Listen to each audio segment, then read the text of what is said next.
حلال کمائی کرو کہ میرے نبی کا فرمان ہے جو صبح سے شام تک حلال کمانے میں تھکتا ہے اس کے اس دن کے سارے گناہ معاف ہو جاتے۔ سعد بن معاذ بیٹھے تھے، ان کے ہاتھوں پر اللہ کے نبی کی نظر پڑی تو ہاتھ بڑے سخت تھے، تو ہم نے کہا سعد تیرے ہاتھ اتنے سخت کیوں ہیں؟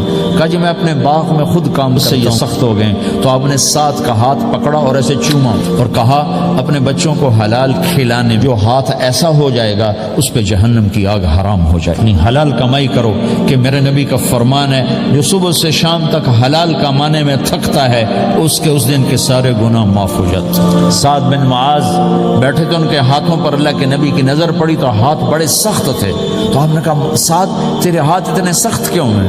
کہا جی میں اپنے باغ میں خود کام سے یہ سخت ہو گئے۔ تو آپ نے سعد کا ہاتھ پکڑا اور ایسے چوما اور کہا اپنے بچوں کو حلال کھلانے، جو ہاتھ ایسا ہو جائے گا اس پہ جہنم کی آگ حرام ہو جائے گی۔ حلال کمائی کرو کہ میرے نبی کا فرمان ہے جو صبح سے شام تک حلال کمانے میں تھکتا ہے اس کے اس دن کے سارے گناہ معاف ہو جاتے۔ سعد بن معاذ بیٹھے تھے، ان کے ہاتھوں پر اللہ کے نبی کی نظر پڑی تو ہاتھ بڑے سخت تھے، تو ہم نے کہا سعد تیرے ہاتھ اتنے سخت کیوں ہیں؟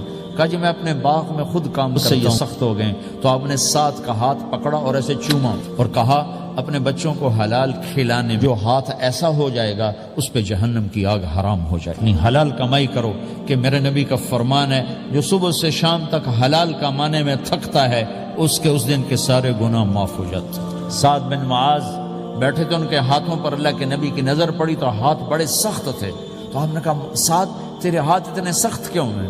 کہا جی میں اپنے باغ میں خود کام سے یہ سخت ہو گئے۔ تو آپ نے سعد کا ہاتھ پکڑا اور ایسے چوما اور کہا اپنے بچوں کو حلال کھلانے، جو ہاتھ ایسا ہو جائے گا اس پہ جہنم کی آگ حرام ہو جائے گی۔